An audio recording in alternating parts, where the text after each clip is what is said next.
Hi, I'm Grant. Welcome to Digression Bar 37. I'm joined by Andrew. Andrew. What is today's date? It's June 11th, right? I want to say it's the 10th. So 2 weeks after the last podcast. 10th or 11th. It's one of those. I don't have my phone. I ditched it somewhere. My phone's in my pocket. But it's been a while since the last podcast for many reasons. I'm still doing it, and the goal is still to be every 2 weeks. It's just a couple things came up. One is the cooking show. That's officially out on its own channel. I don't know the URL because I don't have a custom URL. It's a bunch of random letters, but it's like... Okay. Go search YouTube, Second Plate, all spelled out. I'll put a link in the description. Second Plate? It's called Second Plate. That is the name of my cooking show. There are... at the time of posting this, there will be 15 episodes out. It Second Plate? All spelled out as the word second, space, plate. Not two and D. Sec-und. Spelled out. I was thinking about, is this going to be a baseball thing, but you don't call them plates, you call them bases. So, never mind. Yeah, I guess you have home plate, don't you? Home base. Home plate. I think maybe they're interchangeable. Too. Yeah. I don't know. Is there anything baseball related to the name? No, but I've never made that connection either. So the whole idea of the show was to reuse ingredients or use recipes that use common things, or you can take from another recipe and pull into this. I made a quiche recently, last Monday. Yes. I think I know why home plate is a plate and the others are bases. Because home plate is flat. It's a flat thing, yeah. And bases are kind of pillow-like. Mm-hmm. No, raised. Yeah. Yeah. A lump. I see what you're saying. I don't know. That's just I don't know either. I'm not huge into baseball or anything like that. I'm sure they're either interchangeable or they have some specific definition that people just don't know or care about. But yeah, it's going well. It's I would do it with KPAO, which is Public Access Omaha. It's channel 26 on Cox and 83 or 89 if you have CenturyLink. If you have me in Omaha, no one I know has cable, though. That's the thing. So everyone's like, "Oh, I have this. It's a cable show. Do you have cable?" They have CenturyLink. Well, you said your mom wanted a link. You can actually watch it on TV. She can't. We can DVR it. You can DVR that's weird. I've never had someone tell me that I'm going to be DVR'd. That's a weird experience. Well, you have to make sure you have to concretely give me a channel and day. I can. I actually have. I don't have, but I can get you the schedule of everything. And I think my parents actually have one framed at their house of my show on the TV guide, and that's just neat. Oh, that's cool. Yeah.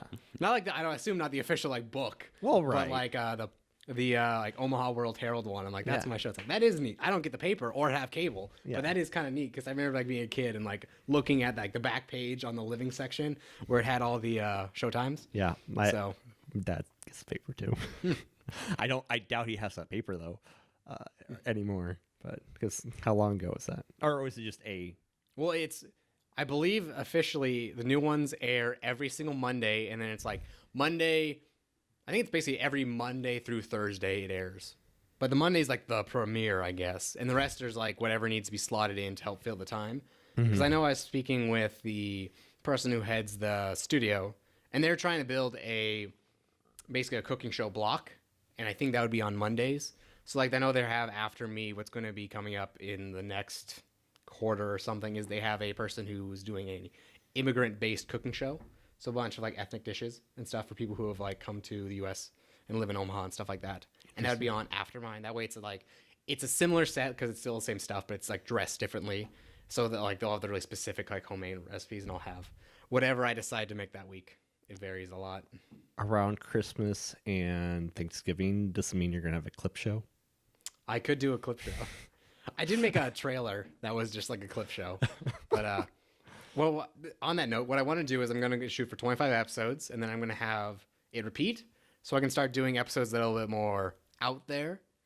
And I could theoretically do one like that. Maybe I wouldn't release it on cable because that would make... I feel like anyone who sees it on cable isn't watching them all in a row or something. They're not binging it. It's just I want to watch this in my dentist's office, so they wouldn't want that. But I kind of like the idea of maybe doing a best recipes from the year kind of thing. That would just be a clip show. Here's this, here's this. Or if I make another trailer, I would do that. I was just making a joke. I think I know what you're referencing. Yeah. But yeah. It's how any more injuries? Nope, I've only cut myself once. I'm trying to think if there's anything else that went catastrophically bad. I melted my salt shaker one time because I had it next to. I have like an oven that's like on the counter like this, and I put it right next to the vent. And I went over and I looked there. It's like, oh, that's melted, and it was just all like slumped over in just gooey plastic. But you can't see that on camera. Is it like the salt, like the ones that Burger King used to have, or what does it look like? It's the ones I have over there where it's like plastic with a grinder on top that you go like. Oh, okay. Yeah, something like that. Yeah, and it just like it melted the top over and salt went down, and I was like, oh, I looked over like, huh, didn't think that. What does burning salt smell like? I don't know. I would think like, you could melt salt, or like does it caramelize? Well, I mean, I don't know. It's like I imagine it's close to the same thing that you get with sugar, but I don't know because it wasn't hot enough to melt the salt. Salt, it's like a rock. You would have to get it pretty hot, right?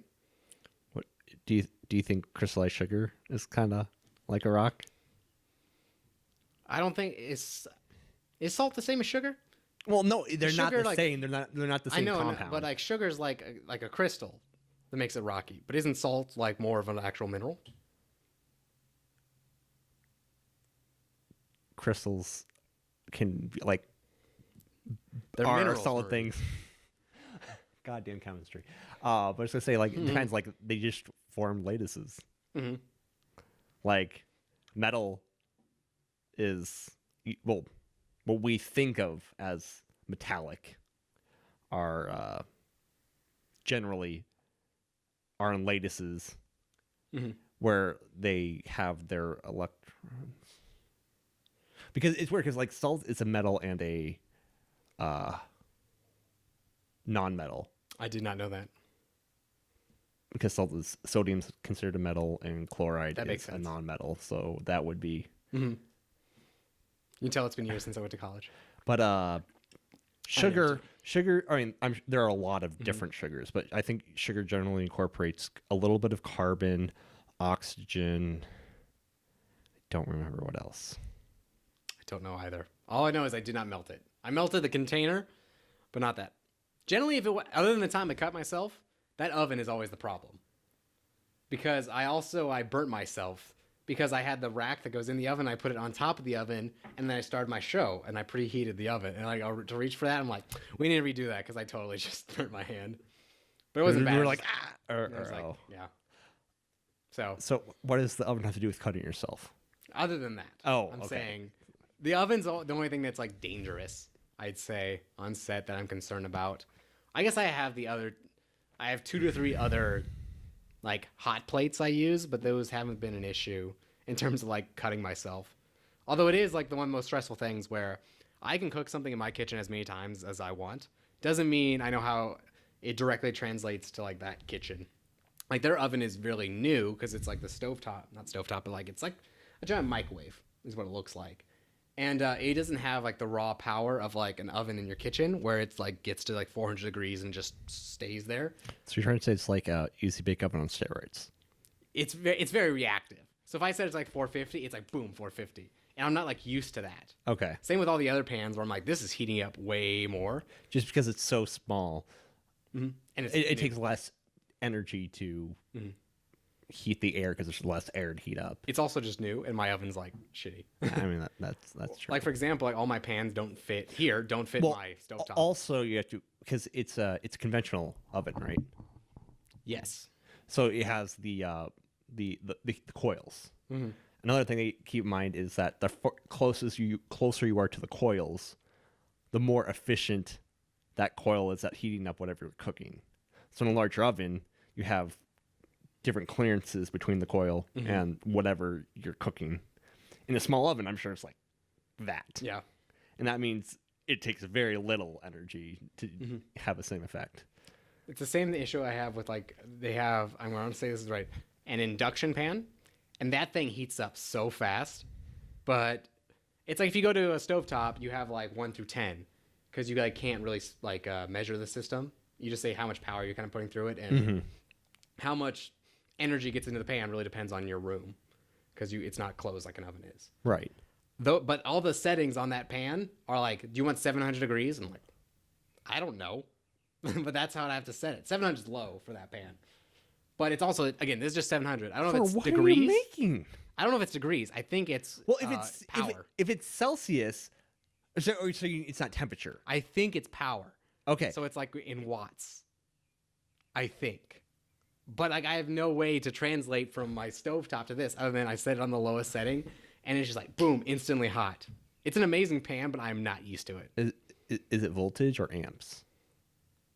No, I think it's power. So it's like No, I know. no. I'm blanking now what watts is in. I assume amps over time or something, right? Or no, because resistance in there too, isn't it? Resistance is in ohms. Isn't it? Yeah, power equals I times V. So it's just amp times voltage. I should know this. Yes. This is like one of the fundamental things I had to learn in like electrical engineering was those equations, that and Ohm's law. So, Yeah, I remember when I took physics 2, I remember that, but it's been a while since I'm like, fuck, it is Q equals V times I, right? V times I equals Q? What's Q? No, not Q. What did you say the equation was? V power equals. It's just. We're off topic. I know. I said it. I was pretty sure it was right the first time. Okay. But I'm blanking because now I just remember the letters. It's something. Point is, it's really hard to translate between those. And like I can more practice all I want here, and it's just like it's still stressful to go to like that set and cook something. But anyway, that's out. That's what I've been doing. And then I finally posted out on that channel, and that took a whole bunch of time to kind of like edit it down, get it to a good level, post them all, do all the metadata, put that all out. I made a big Facebook post and was like, hey, I'm doing this now. Well, I can imagine it's more stressful because when you're sitting down talking, it's like, oh, I fucked up. I don't want that to be in, like, I don't want you to hear me said that. Like, what you are producing is literally just dialogue. So that you can just edit something out quickly. Something you made isn't there anymore. If you're cooking, if you mess up, it's like everything before that is ruined now. Yeah. So you have to, you got to start again. Mm-hmm. Well, that came up recently. I was doing scrambled eggs, and the whole point of the episode was like to be a collection of tips on scrambled eggs. That, since doing just a how-to on scrambled eggs is really easy, it was like all these other things. I was like, I'm gonna make asparagus with this, just as something to help frame the plate. Because I was doing, here's one type of scrambled eggs, here's another, and I was gonna have asparagus in the middle to be like green and separate the two. Like a partition. Yeah, because I had a long plate for this. Okay. But anyway, I was cooking. I was obvious the eggs were cooking way faster. And I was like, asparagus, we're ignoring that. I'm cutting that. Anyway. Okay. I just like cut every reference I had to it because it's like, there's no time. It's gone. And I just like chucked it. But yeah, it is stressful. Or I know I was cooking beef Wellington. And it was clear the crust, like the puff pastry, was cooking way faster than my steak. Because I used like really good steak for the actual show. And it's just like, well, it's got to be this. So that's the thing.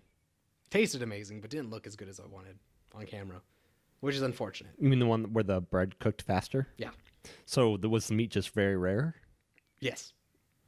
I like it was rare. definitely rare. I like rare ate it. It was by far the best beef Wellington I ever made, but the outside looked crispy because I rolled it thinner, and I said I used that oven, so I should have set it way lower. Yes. And I just didn't know because I set the same thing I set my oven to when I made beef Wellington to like prep it and stuff. Can you remind me what that is? Beef Wellington is basically steak with blended mushrooms and thyme, wrapped in ham, wrapped in dough.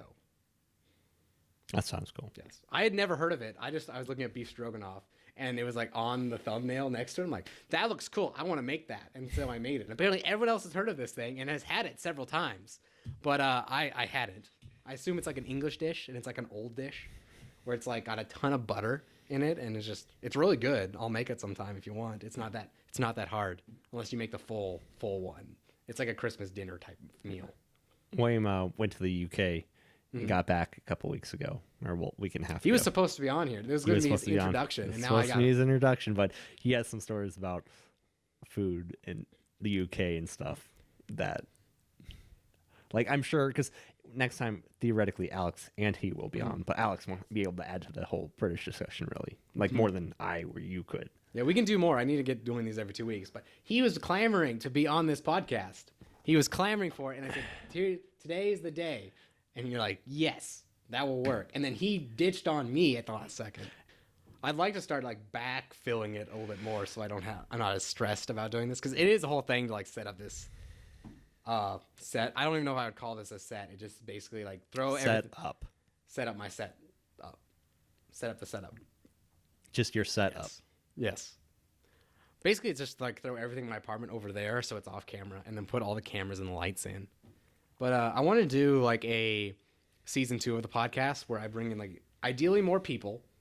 It's more structured. Like I want to do like segments, because I know like I think that will like work out a little bit more. Like I want to do like life updates. Then I want to do a section that's like based off of some topic. Like here's a thing we're going to talk about. The best way for you to introduce this is with an anime intro. If I could do that, because that's how you always know like a season. Either it's a half season change or a season change, because the intro changes. Do you know what would be a great? Well, I would have it. That's actually I thought of it, like is having a intro period. Like not big. Like I don't want like a 10-second intro. I just want like a fade in. That might be cool. Yeah. But now you give me an idea. I want to do a season change with an intro change, but I want to do it halfway through the podcast. So like minute 30, it's just like all of a sudden back. We just continue the conversation. And just don't acknowledge it.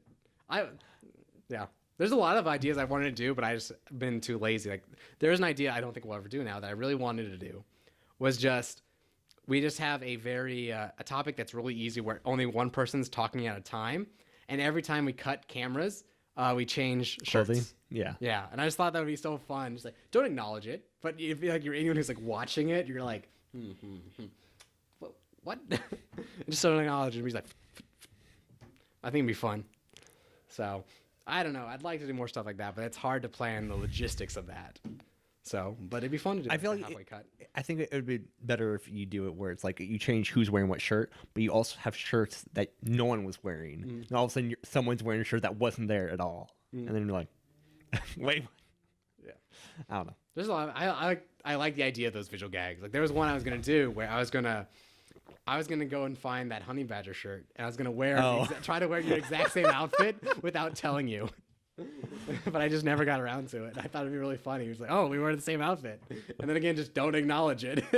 And I know it was like, I was hoping to do that one day. I was like, I don't think it'd work out, or I'd have to really like ham fist it. Where it's like, you need to wear this outfit. You probably need to like just find that image and like make your own, because I've got that in Target like 6 years ago or so.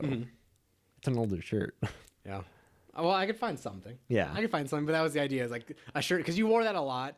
Yeah. And then also the Captain America one. That's just the one where you just happen to have. Like I think on mine, I always happen to wear like the same red shirt, just because like that's what it worked out. I wore during work that day. So I don't know. But I had a bunch of stuff. Like I do really want to make Digression Bar like polos, like 6 really nice polos just for people that are on it.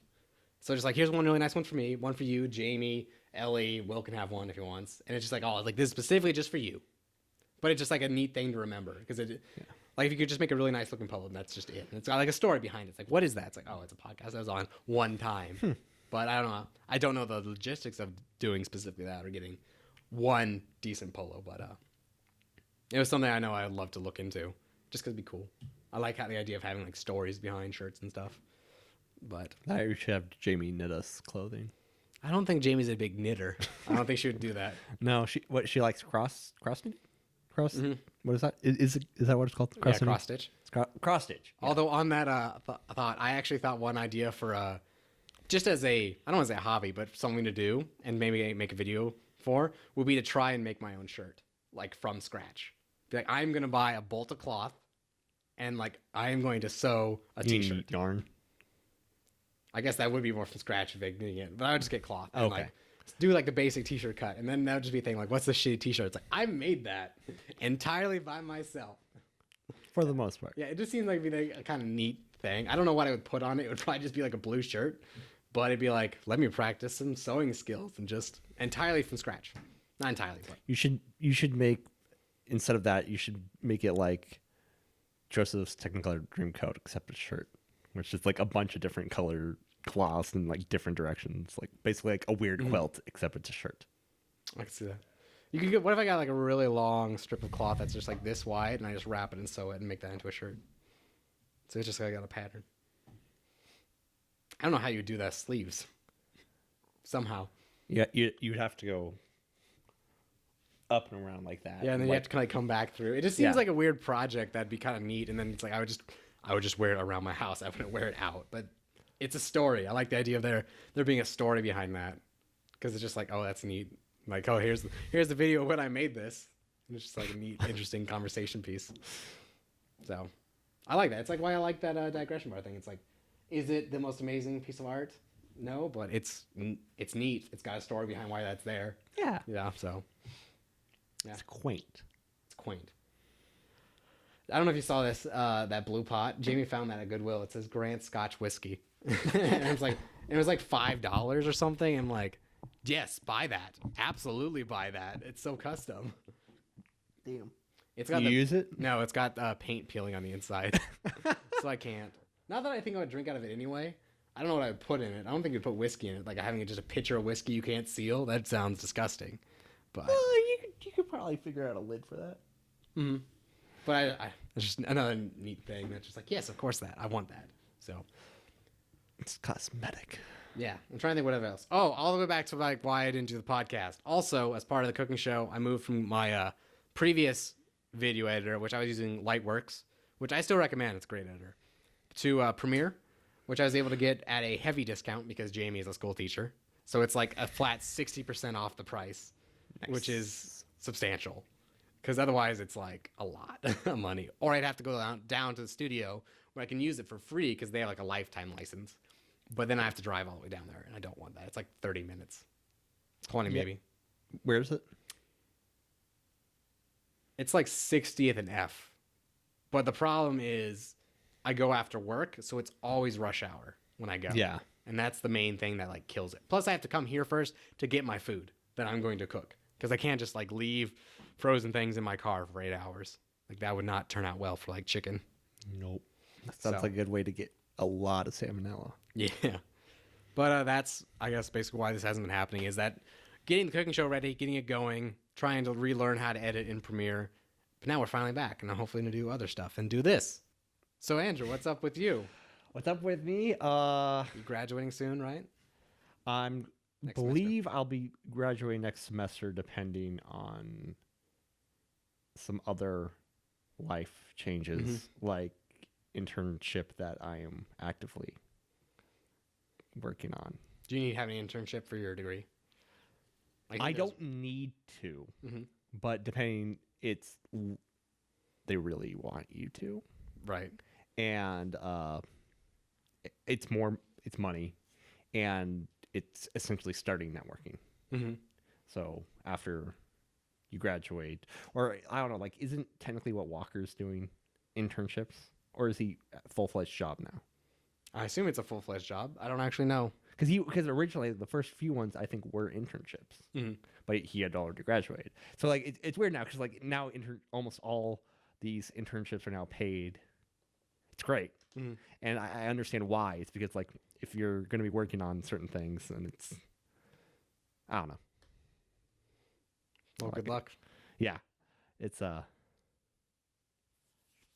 of stressful, but yeah, you just gotta get over the hump of college, and then it's just like I have a career now. And it's, yeah, which it's just, but it's so stressful in between, where it's like, man, I hope I can have money at some point. Yeah. So, good luck. Enjoy it. I like money. Yeah, money's nice. You can use it to start your own podcast and just watch and your own cooking show. See how that goes. Yeah. You could be a guest. I could be. I'm not opposed to that. See, I do need to have guests. I just need to figure out the logistics of it. Like, I have a couple people in mind I'd like to do. And ideally, I'd like to do some, like, local businesses, because that seems like a nice, like, networking thing that brings it to a higher level than just me doing whatever. So, we'll see if that works out. But I need more time. Like, I just need to basically, like, cold call businesses. Like, I want to bring in a butcher. Like, I want to be like, hey, let's do an hour segment.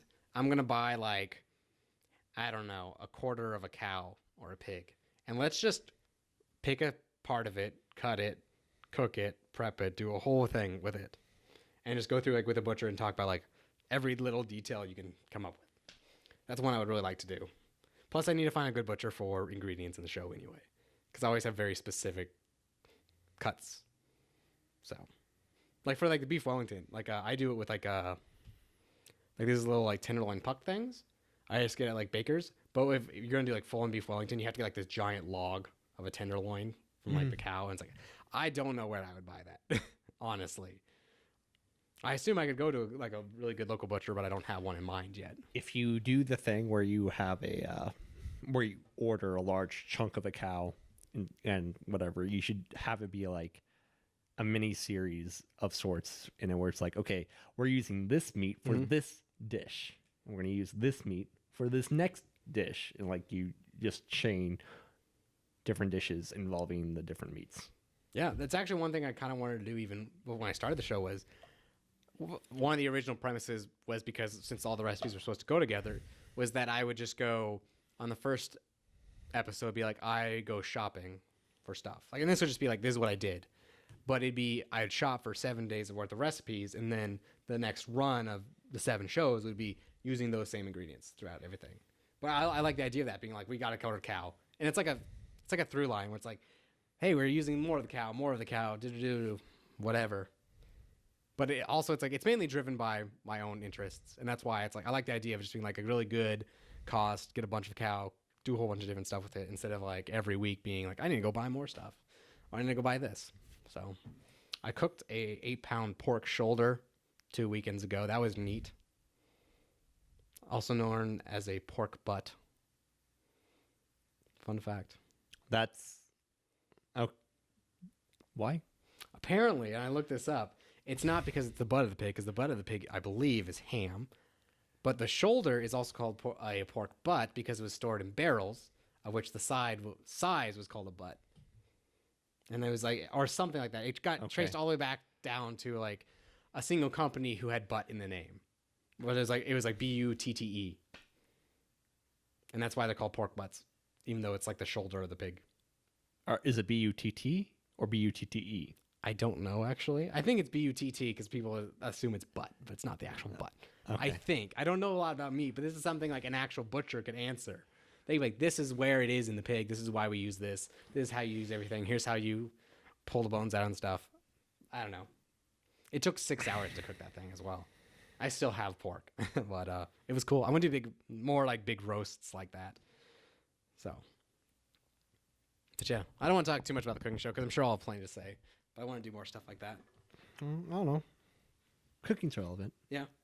One of the things, again, to go back to this, I really want to run sometime, and we can wrap this over to D&D, which would be easier if Will was here because I've been running a game for him for months now, is there's a very famous 5th edition adventure, and I think it predates the edition, for Wizards of the Coast that is called Curse of Strahd, which is basically you're stuck in evil vampire land. He's the giant evil vampire. You spend the entire campaign trying to deal with him. Strahd. Yes. But I believe, I haven't read spoilers, but I believe there's a section where you actually have dinner with him. And I want to have a session where like I make really awesome dinner, like roasts and like wine and goblets and like fruits and like pies and all that. Like Game of Thrones stuff. Like. That sounds cool. Also sounds like a lot of money, a lot of time, and you need people to help you do this. Yes. But like, that'd be the goal. It's like, we're going to do this session. It'd be one of the mega sessions. Well, right. It would be a mega session, but it'd be like one where it's like, okay, guys, everyone needs to show up to this one. Yeah. Why would a vampire have a bunch of food, though? I don't know. To show off? I don't know. I haven't read the adventure. All I know is, I don't want to go too heavily into D&D lore, but I know the big thing about Strahd is he's like very Dracula-esque, but his big thing is, he basically rules his country, but he still has, as powerful as he is, he follows classic vampire rules. So, like, you have to invite him in to, like, your house. He can't, like, do without that permission. Other than that, though, he can, like, scry and do all this stuff and, like, mess with you. But can't he, don't they have, what's it called? Essentially, like Jedi mind tricks where they can like tell you to do something like, oh, okay. I don't know. I think in his case, the idea is like the challenge of it, like having those rules and stuff. Okay. As well, like, so he doesn't just like destroy the house or something. Oh, right. But I was just gonna say, like, can he just like invite me in? I'm like, oh yeah, hey, come in. I don't know. Again, I don't want to look into it on the hope that I somehow could play it instead. Fair we'll enough. We'll see if that happens. Fair enough.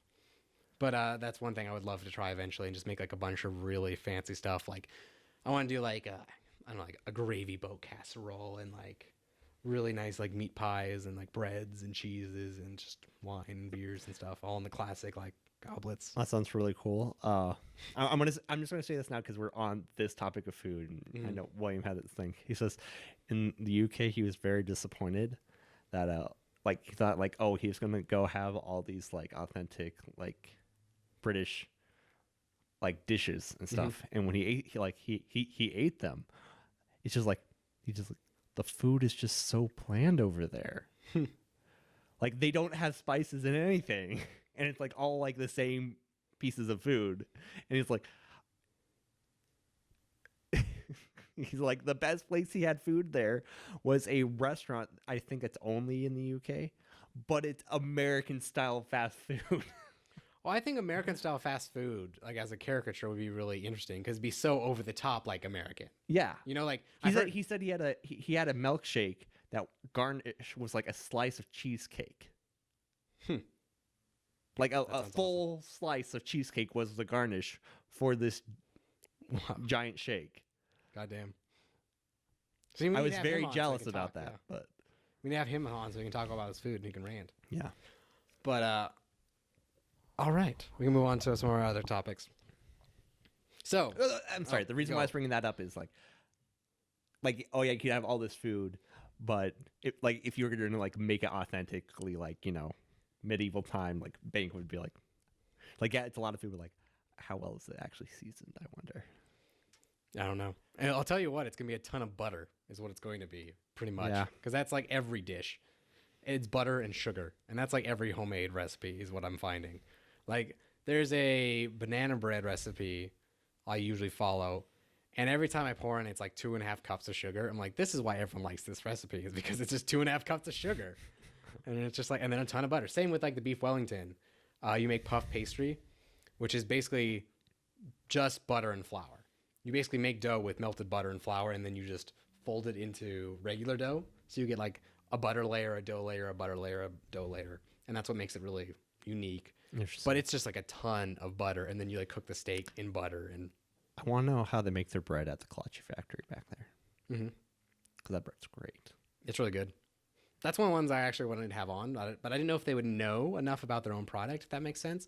Because they seem like they have a very streamlined system. Mm-hmm. So I feel like if I brought someone, they wouldn't know all these specifics about the dough they use. They just know like, this is our recipe, we've nailed it. What else do you want to know? Yeah. You know, it's not gonna be like, well, we sometimes vary with this and these spices. I think it's very much like streamlined. Mm-hmm. Like this is it. It always comes out perfect. But actually, I would love to learn how to make those, just like on my own, just because they look neat and stuff like that. Yeah, I always wondered how they prepare them. Mm-hmm. Just getting the dough so that you can have everything that's inside it encapsulated in the dough and cooking it. Yeah, because it doesn't feel like they have a hard seal in it anywhere. You know, where it's like they've closed it or something. I think at the bottom. That's what I thought too. Like then they smush it on there and they just cook shut. But I don't really know. I'd like to try and make them, but they also have like specific pans they use for that, which I think you could buy with like a muffin pan. But I don't know. I also don't know if it'd be worth it. You know, like to make a kolache, like they do. I don't know, unless you're gonna make a bunch. But I don't know. I might. I made quiche and that turned out to be really easy. Yeah, quiche is really easy. It's also pretty good. Well, and that's another one where it's like it's just scrambled eggs, but with dough and a ton of cream. So and a bunch of cheese. Well, cheese, yeah, and a bunch of cheese. Can't forget the cheese. Yeah, and other meats. Mm-hmm. I put ham in mine. That's what I did for the show. Ham's good, bacon's good, sausage is good. I actually like is you know, you've got your cream, you've got your eggs, you got your cheese, you got your meat, tater tots. I could see that. What I had seen a couple episodes recipes that recommend potatoes, so I could totally see tater tots because you would like know when you hit like a nice tater tot. Yeah, that'd be cool. You do like Napoleon Dynamite themed quiche. That'd be a very specific like niche episode. It's been so long since I've seen Napoleon Dynamite. I don't know what you're referencing. There's just like it's like a 30-second scene where he just like has extra tots. I think he gets from like the other girl. Is this in the cafeteria? Yeah. And Okay. and he puts them in his cargo pants pockets. And Yeah. he's eating them during a test. And someone asks him like, Napoleon, can I have some tots? He's like, no. And so the dude kicks his pocket. He's like, asshole. Yeah. It's like, hate you. Jamie has never seen that movie, but it's also really hard to get a copy of it without just outright buying the movie, which is something that's annoying is like with the death of like rental video. It's impossible to find some movies unless you want to buy it, like flat out buy it for like $20. Because like, yeah, Napoleon Dynamite's totally that way. If it's not streamed, you have to buy it. There's no like middle range option. Which is actually like one of the things I actually really liked Xbox for is they have like a movie renting service, and they have occasionally have that where it's like, okay, with Redbox you have like the $1 rentals, or you have the free for streaming, or you have the $20. But they had a nice little niche where it's like it's $5, but they had a much more diverse selection, so you could find like a very specific movie on there. And I was like, I actually kind of like that. Where it's like if I like, oh, someone had never seen this, I just want to get a copy. I don't want to buy it on Blu-ray for $20 or $30. But at the same time, like, Redbox is never going to carry it because it's old. Yeah. Speaking of buying movies for expensive, we went and saw William Alex and I and some other person you probably don't know. There was a Detective Pikachu, because then it would be me. We could talk about that. We can talk about that. But I was gonna say we went to see Godzilla King of the Monsters yesterday. I have no interest in that. How was it? No, not yesterday. 2 days ago. How was it? I enjoyed it. I liked it. But when we got there, like we went to Alamo. Never been. Heard good things. Yeah, it's good. We went to there's actually a new one downtown, but we went to the one by Cabela's. But when we were there, we saw like there was a rack of like, and they had like some like old obscure movies that I guarantee you most people like, oh, they've never even heard of, but they were all like $29.99 discs, and it's like, these are movies no one's heard of, and you're charging obscenely high prices for them. Like, it's got to be like exclusively for those hipsters that are just like, oh, they have this movie, and then they buy the movie. But everyone else is gonna be like, it seems like you might as well just sell that on like eBay or something, because then you could at least find that person who is like, man, I really want to see this movie from my childhood. No one carries it, and then you just be like, name your price. If you happen to have a copy of whatever. Like, I think, I was trying to watch The Grim Adventures of Billy Mandy with Jamie, and it just doesn't exist in any real form. I think there might be 1 or 2 streaming services that would carry it, but it wasn't so big where it's in like syndication. And they might have put out like a disc at the time or something, but it's just gone. And I could see someone like in that similar situation where like if you just had like some show as a kid you watched, like you did finally see like a collection, like, oh fuck yeah, I'm gonna get this. But I don't know if it's just in a bin at Alamo or even on a shelf. How would you know to go look for that at that place? I don't know. Yeah. Who knows? There might be a thing where like if you're like on their rewards or whatever program, it's like, oh yeah, we're gonna have this movie on sale for these days, and you can come buy it if you want it. I don't know, but I don't know. It was just like some like weird horror movies and stuff. Like I guarantee you haven't heard any of them on the shelf. Mm-hmm. I want to go there though. I've heard good things. Like when we went to Majestic over here, I really want to go back and I want to buy food. Like as a meal, because it looks like it'd be okay. Like I don't expect it to be much better than Applebee's, to be honest. But it's also like with a movie and just like a bar. Like, oh, I kind of want to try that. I was gonna say Majestic food's good, or I haven't had much food from there. I think I've had food from there once, but at Alamo they have some really good pizza. I know for sure. Like the carnivore pizza is great. See, I want to try that. There's a bunch of places I want to try. But anyway, speaking of Majestic, we went to see 2 movies there with you. Hellboy and Detective Pikachu. Basically the same movie. But you finally saw Detective Pikachu. You've been waiting for that for months. Yeah. What did you think of it? I enjoyed it. Yeah, it was good. It was fun. Like universe-wise, they did some things I didn't expect. Mm-hmm. But again, Pokemon's not really a thing. You think of like, oh, hard universe rules or anything. I don't think any Pokemon is canon to any other Pokemon, with the exception of maybe like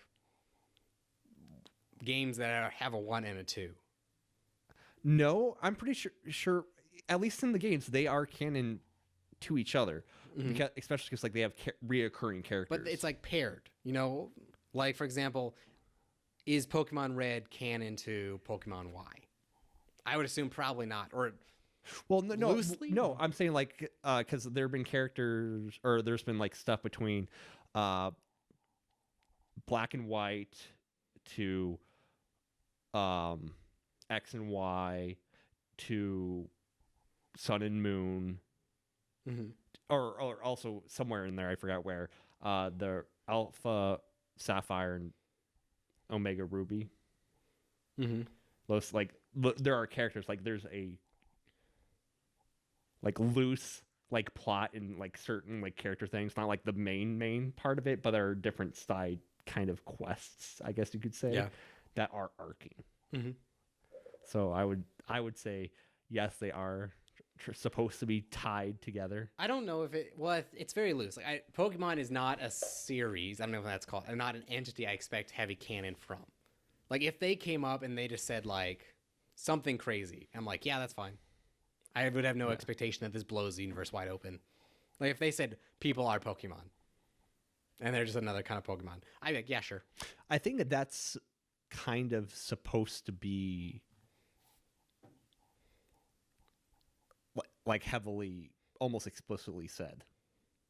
I don't think there is an answer. I think in the movie it has like its own little universe. I don't think there is an answer to that stuff. Which movie? Detective Pikachu. No. I'm sorry. I meant in the games. Like I think it's supposed to be, and in the original TV show. I don't think the original TV show has any canon whatsoever. I think I think they just make stuff up on the fly. Yes. Like I would say, would you say Detective Pikachu is truer to the show or the games? Because I definitely think it's show. I think so too. Where it's just like, yeah, there's a thing, whatever. Like this is a thing now. Why? Why not? I mean, because I don't know. I don't know if this counts as the gaming section. It's supposed to be like movies, but like, I do want to do sections because I know we can just go on a huge gaming talk sometimes or a huge movie talk. Because like they didn't do anything with like potions or anything like technical. Like they didn't even really like talk about technical moves. Really, it's like, oh, use this very specific move. But other than that, it wasn't like, oh, whatever. Yeah, I was actually really hoping for a lot of in jokes from the games that you could just make really well in the movies. And they don't really have those. I was really hoping it was going to be a thing where he was like trying to ride his bike indoors or something. It's like, hey, there's a time and place for everything. That's not now. It just seems like it'd be so obvious. Like he's like leaving his apartment. He starts to get on his bike indoors and just like, hey, do that outside. You can't do that here. And they'd just be like, just let that be a thing. Yeah. And it would just be, everyone would be like, oh, ha, I get it. Because everyone's done that that's played the freaking game. Yeah. I don't know. Well, there's like definitely parts where like Ryan Reynolds' character like starts singing like the intro song to Pokemon, the game or the shows. Like that song's not in the games at all. That's strictly in the show. Well, it's also like going to canon. I don't know if it's canon that Pokemon say their own names in the games. It's only loosely canon because in the original games, I think in the original games they didn't. They have those cries that are all just like random garbage. Yeah. But I think because of the show, they decided to kind of like work that into the games, where some of them would kind of do that. I don't know. It's weird. Yeah. I don't know. Again, it's just like, I think it's just whatever they want to pull from in any iteration of Pokemon. That's what it is. I think that, I mean, I don't know the reason why they did that, but I'm thinking they decided to go with what they did in Pokemon, the TV show, of them saying their names, is because if you're going to voice act it, it's like, okay, make a noise or whatever the fuck it was. Well, you could just like, oh, just say this line. It's like, oh, that's easy. I can say these like 2-3 syllables instead of whatever monstrosity noise they had for each Pokemon. Well, I'm sure also like from a pure merchandising perspective, having the character repeat its name makes it very easy to be like, everyone knows what it is. I want to buy that. That's also true. And I also like some things like, it's so stupid in Pokemon. It's like they just say their names. Like why would they say their names? Like, did it occur to you maybe they're called that because they say those phrases? It's like their names are based on what they say, not the other way around. Wouldn't that then mean, based off the names, that the entire language people speak is based off of the names of Pokemon? What do you mean? So, like, you would. I'm trying to think of a good example. So, like, the word squirt would be based off of Squirtle, and that's why you associate with, like, water squirting, because in theory, the Pokemon came first in that world. Again, we don't need to dive into like heavy lore of Pokemon because I don't think it's Or there. philosophy. Yeah, I was on a Reddit thread before it came out, and I was reading some deep Pokemon lore about the shows and stuff that people are like really into. Like one thing I thought was interesting coming out of the fact that Pikachu can talk in the movie for limited people was that someone talked about all the mechanics of why Meowth can talk in the show and how it works. How does it work? So apparently it is canon that the reason he doesn't fight is he doesn't know any moves because learning to talk took up all his moves, all 4 moves. And that's why he can't fight, is he knows 0 moves because talking took up all those slots. And it's just like, it's such a weirdly specific thing. And everyone's like, yep, that's exactly why. And yeah, I don't know. There's a whole bunch of these really So he's deep essentially facts. got a HM That is talk. that is talk. Yeah. It's weird. Also, why did they name like what was the naming convention for the things like TMs and HMs? I don't know. It's all backwards. I think it's just bad translation because it's technical machine and hidden machine. I believe. I thought it was hidden move. Hidden move. Yeah, I don't know. I think the original idea is TM is like you can teach it to anyone. It's supposed to be like an item. Whereas I think HMs were supposed to be more like since you can use them all the time, it's just something they have to unlock. Right, it's Like, a hidden it's move. Like you learn the technique Yeah. to give it to them. I'm just like, what was just the things like why would you call it like that thing? Like why did they choose the names for those things? I guess what I'm trying to say is I think just bad translation, and they probably had limited text space in the original game. So it's like, we need a 2-letter acronym. What's the best thing you can come up with? yeah. But if you're in Japanese, what are they? Or better yet, it probably actually makes sense in Japanese. It's probably, if I had to take a guess, it's probably like TM or HM or equivalent. And like, well, it still needs to be that. But make it make sense in English. I guess I guess it's kind of like PK in Japanese. It's something to do with like telekinetic stuff. But if you were like doing it in English, it would make sense to be TK for telekinetic. Well, it's PK because it's pyrokinetic because it can launch fire. Right, but not all the things are fire. Yes. Because he literally says like PK fire, PK freeze. Well, it was from PK. It was just text before, and I don't think I think Smash Brothers was the first time they showed what it looked like. I don't know. Have you ever seen someone play Mother or Earthbound? No, but I think Have you seen anyone play Undertale? no. Okay, I haven't either, but it looks like that, where it's like very limited. So it's like a Pokemon battle with no animations, just the screen would flash differently. So if it's red, it's a fire attack, and that's it. So like it would just be like PK fire. Okay, but then we like PK freeze or whatever though. Then too. Yeah, I don't know because might be from later games too. I don't know. I've personally never played the series. I've heard good things, but I've heard other things that people that use like psychic or telekinetic whatever use PK in like descriptors. Mm-hmm. So I'm like, what is the PK? Psychic. But there's no K in psychic. Psychic kinetic. I'm sure they have a reason. But I see what you're saying. Like I think it was just they kept it because it would made translation easier. But I don't know. There's a lot of stuff about Pokemon that doesn't make sense. That's what I'm saying. It's like they don't have a really tight canon. It's just like it's whatever. Don't worry about it. Like why is there no like Johto, Pokemon, and Kanto? It's like don't worry about it. It's just make up a reason if you want. Are there no Johto? Well, There's later. There's later, but I think they also try to do things like Pokemon are native to different regions, like animals are to the world. Like there are certain creatures you only find on like this island. There are creatures that you only find in these environments. I remember like that's a real thing. When I did that German exchange program, all the German kids were obsessed with squirrels. Because one, they couldn't say the word. They could not say squirrel. And two, it's just like they just don't have that. Like they have like field mice and stuff, I believe. but just like that kind of like rodent that just runs around on trees. I think they might have a chipmunk or something, but that and like skunks, which is like it's interesting. And I'm just like, I was thinking about that, like skunk's such a specific animal that it's just like there's one that lives out here in this little ravine. I'm just like that would be weird if you just saw that. I'm sure in like Europe, I don't know, they might have skunks, but it's a very specific animal that I just take for granted that lives by. I don't know if take for granted is the right word, but like that's a weird thing that lives by. You said they didn't see. They were surprised at skunks. They thought they were interesting, the idea, because they just never see it. How often do you actually see skunks? Rarely, but you smell it because again, it lives down there, and I know it's down there because it's got a very specific smell. Yep. So it does stuff down there. Have you ever been close to a splash zone? No. I hear it's horrible. Supposedly, like you smell it, like on road trips all the time. Like you're just like, ooh, that's a skunk. It's like you don't know where that skunk is. How close was that skunk? Also, you're in a car. I mean, there was some air circulation through your car, and that was enough to be not pleasant smelling. Mm-hmm. Apparently, they can make okay pets if you get them really young and you have them deglanded, because they're not that vicious overall. It's just they're like a stinky animal. I feel like I've never seen an animal react to a skunk.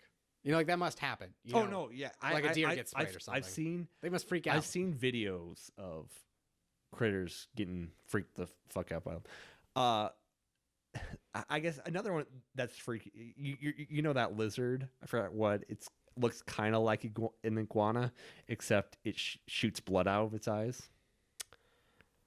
I don't know the name of it, but you know about it. I think I've heard of this. Yeah, like that. Like, I don't know that one I don't think has any smell or anything, but it's just horrifying.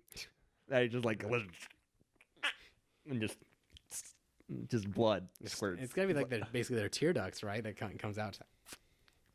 Kind of, but it's like with iguanas, their eye is like skin with a little hole that they see through. It's creepy. Yeah. Creepy animals. Yeah. Let's go back to Pokemon. It's easier. But Pokemon are creepy. What are you talking about? Pokemon are creepy. The live action ones were a little creepy. Yeah. To be honest. Very veiny. Veiny? Like that Charizard or the sound Pokemon. They're really veiny. Oh, like translucent skinned. I don't know. They're weird. I was mad that they did.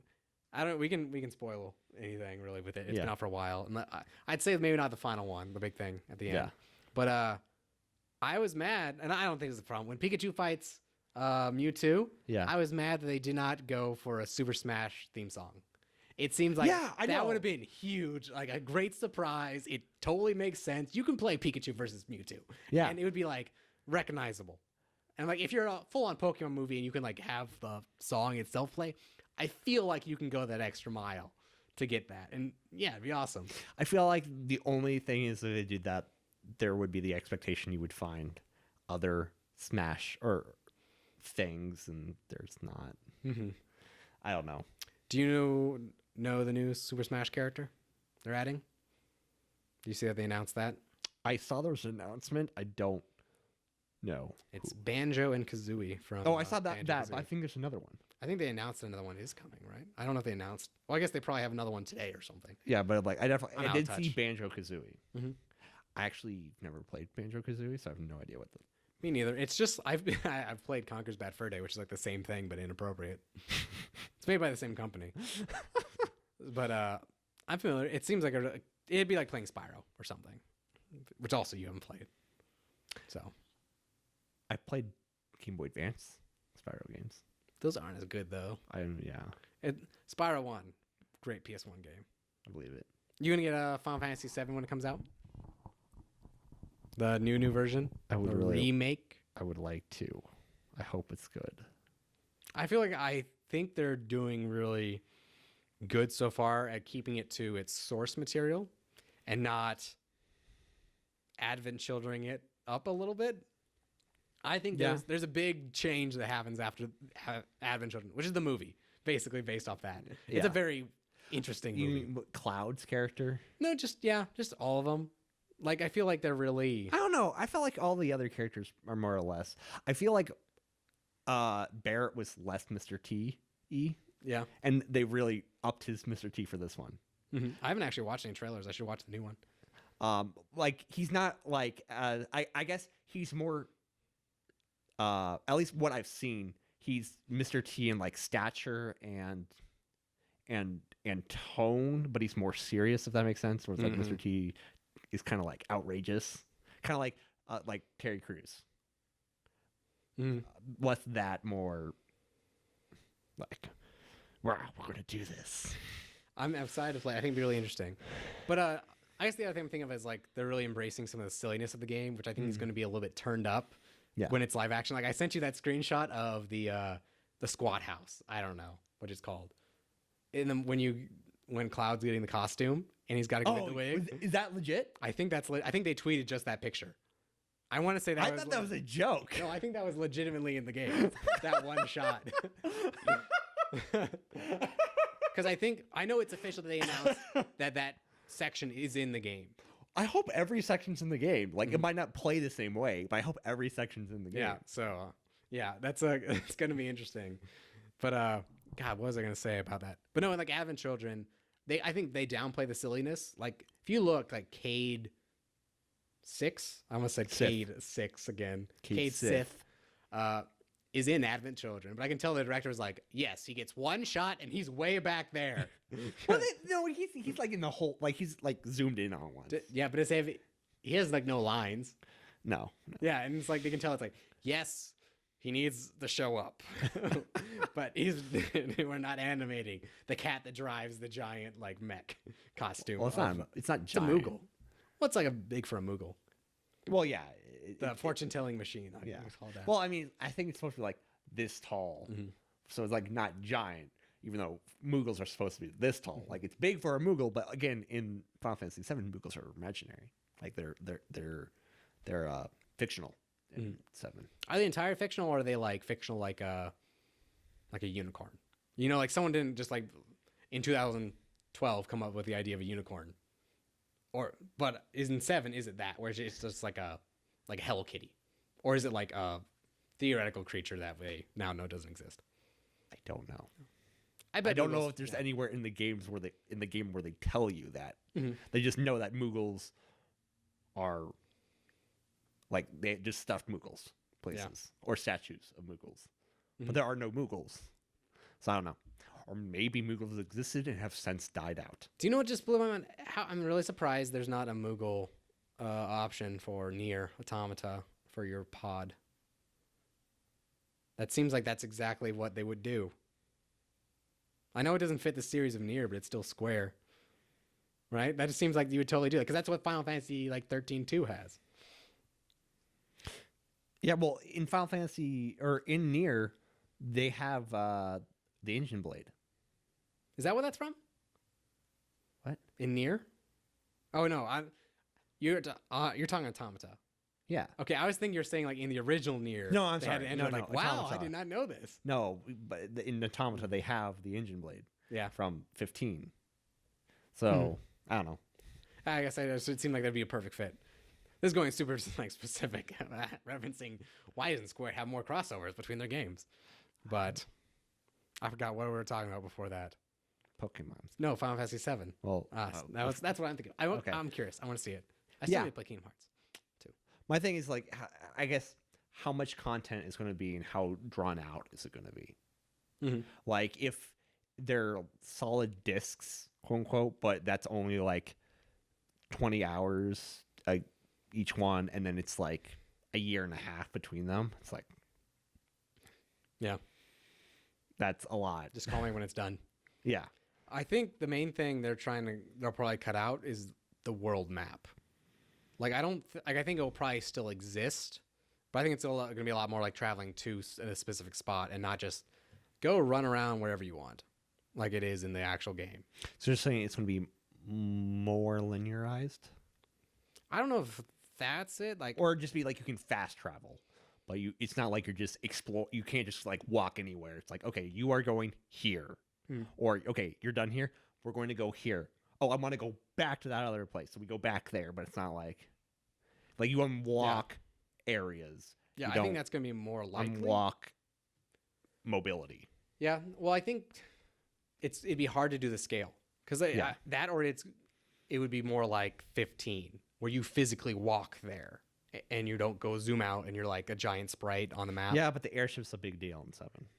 Yeah, well, I think you could still use the airship's a big deal and everything. Well, I think it's they tried it in 15, and it's easy as long as you don't land. Yeah. How many times have you killed yourself? Every time. I've never flown it and not killed myself. I've landed some. I've landed a few times. You still haven't. That means you haven't done that one dungeon. The dungeons are too long. Like I haven't played that one, but there was a dungeon I was in for like 4 hours. No, like this one dungeon is there's literally no combat. It is literally just a punch. But can you save? That's my issue. Is like there's another dungeon where you can't save because it's in a dungeon, but it's like 100 floors and it's just like go, go, go. Well, I don't know if you can save per se in it, but if you unlock progress, I think you can leave and come back. Okay. Because it's kind of because you move, like you activate things, you move things, what have you. I really want to replay 15. I just don't know if I'll ever get around to it. I will say there was one part that really, really frustrated me in it though, where it treats it as like 2D side view of it, but your character still moves in 3 dimensions. So I fell off multiple. I was so bad, but it was still like as a whole that dungeon was really cool. I'll have to give that one a shot. I know which one you're talking about. It starts with the P. It's not Pitios. It's like it's just you fly to it. Like really west, and you can only get there via landing on a really small airstrip with the air car. Yeah, I want to go back and play it. There's a lot. I feel like landing strip. I feel like so many games now are so focused on the end game of the game, you replay them less. And I feel like Final Fantasy is a game that I never had that experience of just like playing it over and over that a lot of people did because they just had 7 was like the one game they had or something as a kid. So they just played the entire game over and over and they know all the spots and they know go get this area go to get this weapon before you go here, get this thing here, and all those fun interactions. Yeah. And I feel like I never do that. That's kind of what I want to replay 15 for is to know like, oh, I want to do this dungeon early because then I can get the shield as one of your like royal arm weapons because the shield does AoE damage and then you can farm those AP points with that. And I was like, ah. And it's like a level 3 dungeon you can go do or something. Once you have not the ring, whatever the key to open those are, you can go like right there. It's just like on next to the road. And it's like, oh, cool. Then I know that I want to plan more instead of like, I hate that I beat so many RPGs by just doing everything and then steamrolling everything. You know, I kind of like the idea of like sitting down, doing like a hardcore planning session. Like progress through the game doing as little as possible. Maybe not necessarily as little as possible, but making everything like a challenge. Like that's why I've been playing. Well, I would argue doing as little as possible is. Yeah, but I still want to do all the things. A challenge. You know? Like I just don't want the rewards. Like I almost that's what I'm trying to say. It's like you do as few side quests as possible. You go to as few optional places as possible. Because that also implies you under level. Yeah. Essentially. Have you ever done like a Dark Souls 1? Nope. Soul level? Nope. 1 run? Nope. That's really good because it's like that where it's like you have the entire world go nuts. You just can't level up. Yeah. And it's very much thoughtful like, okay, how am I going to approach this encounter and using all these fun mechanics that you wouldn't otherwise? And like that's kind of what I wanted. I've been doing that for Dragon Age Inquisition where it's just like I have to really go through and know the systems and it's neat doing it like that, but not every game's like up for it either. I don't know. I like the idea of that instead of just being like Final Fantasy 7. It's like, oh, I got lost, so I accidentally power leveled all my materia, and now I'm just blasting shit. So crazy. There's something else I was gonna bring up once we hit this one. Oh yeah, easy. Borderlands DLC came out on Sunday, and you didn't even know about that until like the 6th that it was coming out. And I was like, hey, did you know this? You're like, what? Yeah, no. Borderlands 2 DLC coming out? That game's like 7 years old. Yeah. I was just like, yep, it leaked. And then they announced it at, I guess, E3, and it's like, here, it's out. And it's good. It's surprisingly good. Yeah. I thought it was just going to be like a 2-hour headhunter pack like they used to have, but it's substantial. Like it totally stands alone as its own DLC, I think. Also, the level climb is actually pretty slow. Mm-hmm. I found. I'm against the additional levels. I'm against that. I like the aspect of getting more ability points, but the getting equipment again is the annoying part. See, I'm torn because I think Borderlands 1 especially, it needed more levels because it has a lot of abilities that aren't like OP abilities. They would just be nice to have. Mm-hmm. Like there's no reason I can't have, playing like Mordecai in Borderlands 1, there's no reason I can't have the ability for like Bloodwing to hit things and drop more loot. Like that's not a power thing. Mm-hmm. But it would be nice if I could eventually just unlock that ability. In Borderlands 2, I feel like it's more of that. And they had gone on record saying that they specifically did the overpowered levels because they wanted people to be able to level up more. But if you start adding more levels, you kill build diversity because you can just kind of have most of the things you want. You know, like they basically like if you could get every single like skill on one character, then there's no debate of what to get once you've maxed. And I don't think 8 levels would ruin it based off of what I've gotten so far. But it's just like they had gone on record saying that. So, and that's why they did the OP levels, which are just you level up without a point, basically. Which we should go do that raid because it's really fun. I did all 8 levels. I think they have 10 levels now, which seems pretty neat. So that should be fun. That's a great DLC, and it just like came out at the end, and I felt like I never played, and I finally went back and I'm like, this is awesome. How have I never seen this? Heavily recommend. You'll be amazed that you had not played it. What is the concept around what is the universal implications of Destruct Peak? It was like an old Atlas training ground that Tannis rebuilt to train the Crimson Raiders. So they de-destruct enemies for you to fight. And there is, I think it's 10 now, but there was 8 rounds. Every time you beat a round, you level up, but you don't actually level up. All the enemies do. But you could use 1 level up gear. So you don't get a skill point. You're still technically 72, but you can use OP1 gear. And then each time you beat it, it also changes. So like at level 1, you might, in one area, you'll fight some Skags. Mm-hmm. But then by OP level 8, you fight 2 Skagzillas at once. Just there. And it's really unique. Or you have to fight like all 4 Hyperion assassins in like one tiny room, and they just like tear you up. Plus they have a unique boss, but he's kind of easy. If you're 0, you just one-shot him. So Hyperion assassins? Yeah. You won't know. It's like one quest where you go there. It's like Jack sent them. It's in Southpaw Steam and Power. It's my favorite level to run in Borderlands 2. After Heroes Pass. It's like really, it's in like the first third of the game when you unlock the 3-horn divide. Not the pass. You go into this one area. It's all like steampunky because you're like in like a dam kind of thing. And you have to beat 4 assassins. And they all have different themes. Like one's sneaky, one's like resist explosions. If I showed you the map, you would know instantly. Is it like you pick up like echoes where it talks about what Lilith can do as a siren because they're all looking for Lilith. Right, and they're like there's a bonus objective to kill them like with a sniper. Pistol. Those guys. I was thinking. Love that one, I was thinking of the assassins from Borderlands 1. From Borderlands 1, the Crimson Lands DLC. Who's your favorite character in all Borderlands to play as? Mine's definitely Athena. I think she's the best Vault Hunter to play. That I've played. I haven't actually played a bunch. So far, it has been, I believe, I kind of like Axton. Boring character. Heavily disagree. I don't know. I don't know. So I'm Grant. This is Digression Bar 37. I was joined by Andrew. Andrew will be back again, hopefully, in 2 weeks with 4 people. Hopefully. You're going to get me copyright striked. This is an old song. There's no way this could be copyright struck. You don't know. Someone will claim it. The thing is, like, people can claim it, and That's then true. Yeah. Anyway, thanks for watching. We'll be back again, hopefully, in 2 weeks.